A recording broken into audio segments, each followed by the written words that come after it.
Hey everybody, this is my thoughts on the closed beta of Tom Clancy's Ghost Recon Wildlands. This is the upcoming third-person tactical, I put that in extreme air quotes, shooter developed by Ubisoft Paris, and it's scheduled to release in March. So there's definitely still time to make some tweaks and of course fix any bugs and glitches that are present in the beta in its current state, but there certainly isn't enough time to overhaul anything, and honestly that's what this game really needs. I'm just gonna get right into it. This game is not good in its current state. Now as for why it's not good in its current state, well, just bear with me and we'll get there eventually. First I have to talk about the presentation, which is simultaneously absolutely amazing and at times downright awful. Let's start with the fantastic bits. The environments in this game are absolutely stunning to look at. There is a massive amount of detail in them, and it really does feel like they have just created this superbly detailed world for you to run around and do stuff in. Weather effects, pretty much second to none here. They have done a fantastic job with making particularly the rainfall look absolutely fantastic. Vehicle details, extremely well done. Weapon modeling, fantastic. And to top it all off, they have one of the best options menus I have ever seen in a video game. Not only does it have a wide variety of graphics settings for you to mess around with, tons of key bindings you can mess around with, but the graphics settings themselves actually show in-game examples of what it looks like when you set those different settings. And quite honestly, I think that should be a standard feature of all PC games going forward. It is excellent to be able to look at the graphics settings and see what they do, instead of having to constantly switch back and forth between menu and game. But then there's the other bits of the presentation, the stuff that's either not quite so good or is outright awful. Namely, the lip syncing, which is downright terrible. Were their names Yuri and Polito? Sí, Yuri Polito. These are the fucks that tortured Ricky Sandoval while Sueño questioned him. I want them bad. It looks like it came straight out of a game from the mid-2000s at best. Textures are a bit spotty sometimes, but that's kind of to be expected. They prioritize certain things because it is an open world game and there's a lot to render, so certain things are obviously going to be more detailed than others, but it does have a bit of a detrimental effect at times. But perhaps the worst offender as far as visuals go is the characters themselves, who all look like they're made out of plastic. They really screwed up the shaders there, and it just makes the characters look downright awful. And the ups and downs continue when you get into the sound design. Now, I really didn't notice the soundtrack very much, so I'm really not going to talk about it. In fact, I've pretty much forgotten what it was, other than the handful of radio tracks that you hear, which are supposed to be Bolivian ethnic kind of stuff, and it's really not up my alley. In fact, I generally turned the radio off whenever I was driving one of the vehicles. But if you can't really remember the music, then that's definitely not a good thing, so I'll definitely comment more on that when I eventually get around to messing around with the full game. But as far as the beta goes, it just kind of fades into the background and I barely even notice it at all. Something I did notice considerably more are the sound effects and the voice acting. The sound effects are generally fairly competent. They don't sound particularly great, don't get me wrong, but they're fairly par for the course with Ubisoft and weapon sounds and such like that, so they work alright but aren't anything remotely impressive. It's one of those instances of, where's the beef?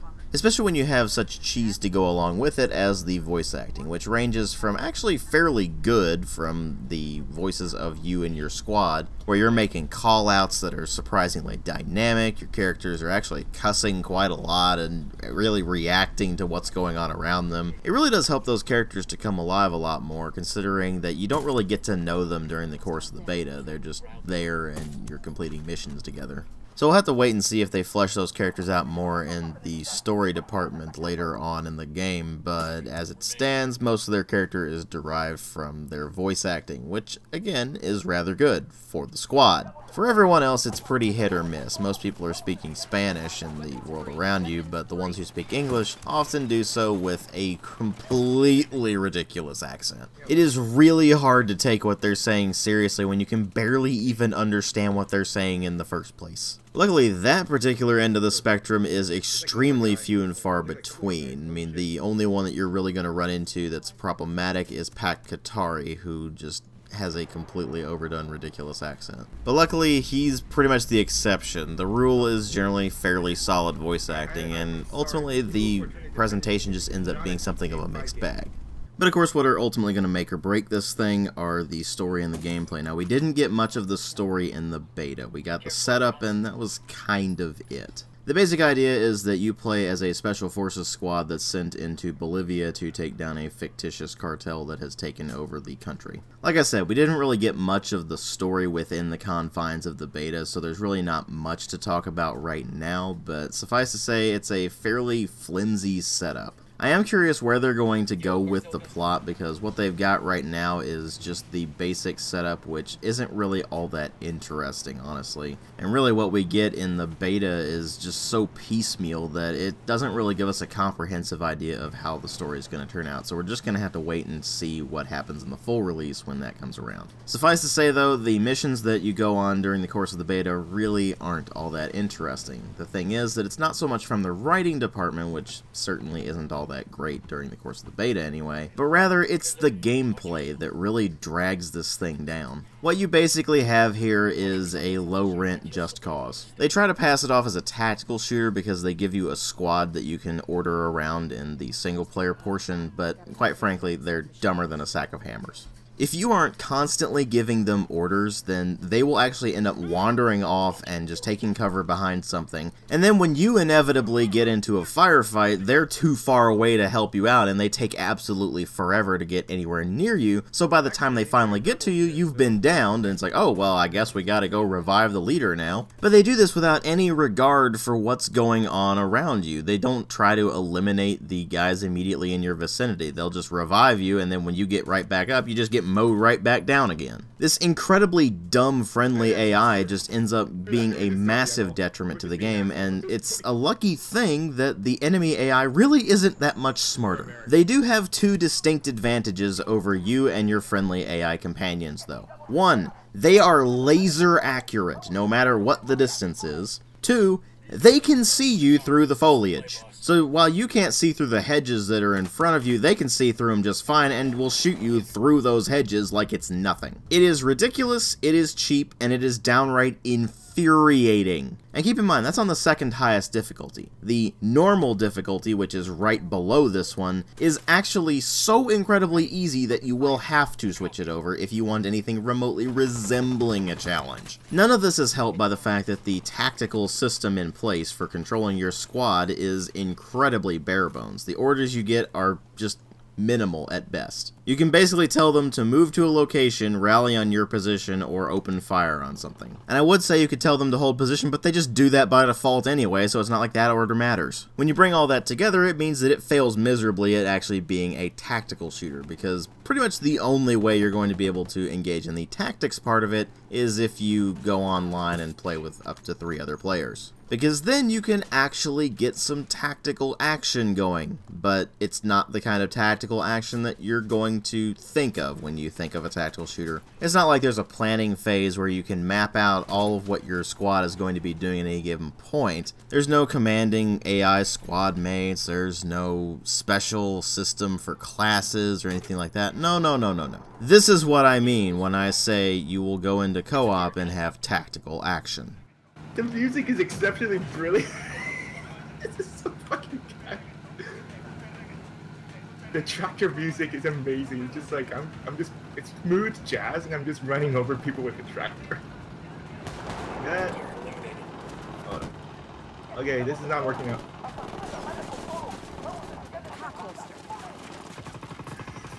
Oh shit!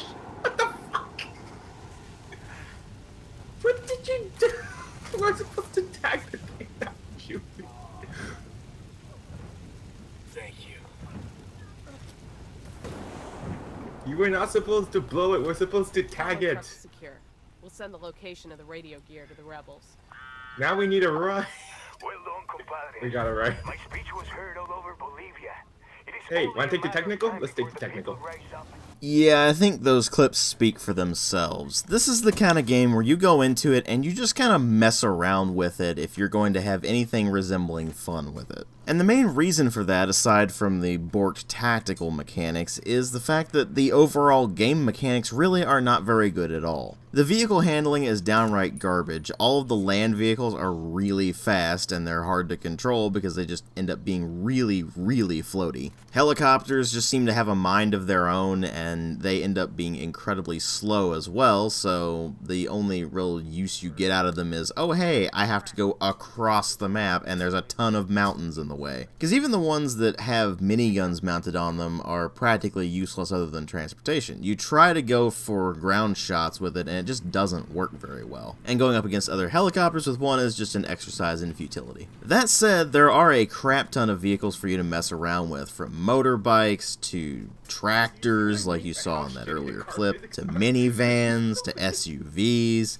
to technicals with machine guns or miniguns mounted on them, all the way up, of course, to various helicopters. But unfortunately, absolutely none of them handle well, so that ends up being something of a moot point. The weapon handling isn't really much better. It's an extremely basic third-person shooter for most of the weapons, except for the sniper rifles, which operate on a sort of ballistic path. You do in fact have to compensate for bullet drop in this, and the bullet drop is kind of extreme with the sniper rifles. Or at least that's what we get from the single sample of the sniper rifles that we get in the beta, which is an M40. But something else you notice is that the sniper rifle rounds actually travel rather slowly. None of the other guns do, it's just the sniper rifles, and I really have no idea why. I mean, this is not a versus multiplayer game or anything, so having you compensate for your shots that much in a single player game seems a bit excessive. That's not to say that all of the weapon handling is terrible. I mean, you can go in and you can customize the living hell out of your guns, which is a really nice feature. It's something they kind of kept from the previous Ghost Recon game. But unfortunately, you have to unlock all of the various attachments and different barrels and things like that, and the only way you can do that is by finding weapon and accessory cases scattered around the world. Yep, the game makes you go collectible hunting in order to get all of the gear.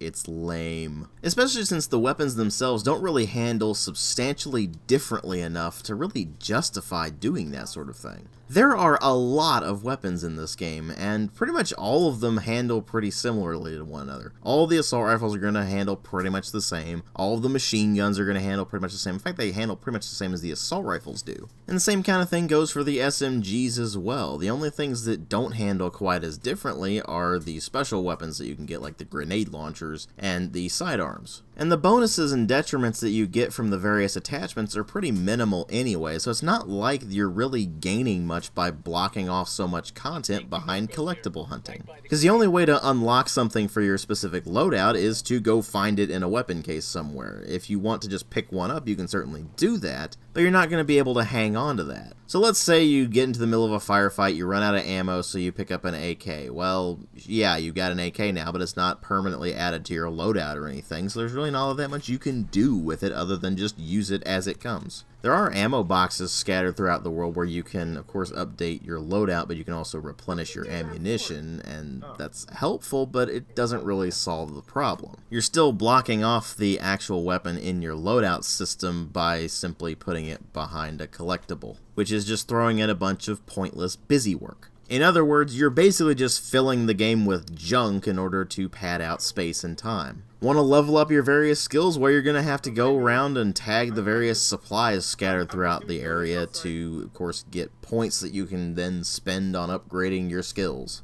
Don't have enough skill points? Well, you can go find medals scattered throughout the area to increase your skill points by 1 per medal that you find. Ubisoft, let me explain something to you. Collectible hunting is supposed to be something for the people who absolutely love collectible hunting. It's not supposed to be something that you lock content behind. And yet, that is exactly what you've done. It's not okay. Nor are the shoddy driving controls, or the adaptive cover system that barely even works, or the completely brain-dead friendly AI and the slightly less brain-dead enemy AI that just happens to be laser accurate and can see through things that you couldn't possibly see through yourself. Nor is it okay that you've got this gigantic open world and there's barely barely anything in it. Oh sure, you'll run into vehicles, you'll run into patrols and things like that, but you're not going to run into any meaningful content other than the various missions you can undertake for large amounts of supplies or the story missions. The vast majority of the game is simply going from point A to point B. Everything else is either story content, those missions, or pointless busy work. Making it open world and giving it co-op does not automatically make it a good game like you seem to think it does. I think I speak for most people when I say we would rather have a fairly linear but extremely focused and well-made game than an open world with basically nothing worth doing in it. Because the most worthwhile content in Ghost Recon Wildlands is getting a bunch of friends together and just messing around with the game and seeing what ridiculous ways you can break it. And ultimately, that is what killed the experience. It wasn't the occasional performance problems, it wasn't the lip sync, it wasn't the fact that most of the mechanics are either rudimentary like the stealth, or downright pathetic like the driving mechanics, or simply run-of-the-mill at best like the shooting mechanics. It was the fact that all of this was put into a game where there's basically no worthwhile content. If the beta is any indication, all the game really has to offer is just pointless busy work, and if I wanted to play an open world game where I could just run around and cause mayhem, I'd play Just Cause. It's a hell of a lot cheaper, and it's a lot more fun than this, because it doesn't take itself remotely seriously. Even then, Just Cause wears thin after a while, but the thing is, it doesn't wear thin nearly as quickly as this because this game is so thin on content that is worthwhile to begin with. Ultimately, what we have here, despite a few cool features, is still just a plain old Ubisoft open world game. And I don't know about you guys, but I am beyond sick of those. And quite frankly, at this point, I don't think there's any way that they can redeem the Ghost Recon name. Because quite frankly, all this game has in common with the other Ghost Recon games, yes, including Future Soldier, is the brand recognition. Other than that, it has basically nothing at all to do with Ghost Recon, which is a real shame. Even then, I will be taking a look at the full version of the game eventually. I have no idea when that will be, so you'll just have to stay tuned for that. But until then, let's put it this way. I am not really looking forward to that at all. Thanks for watching.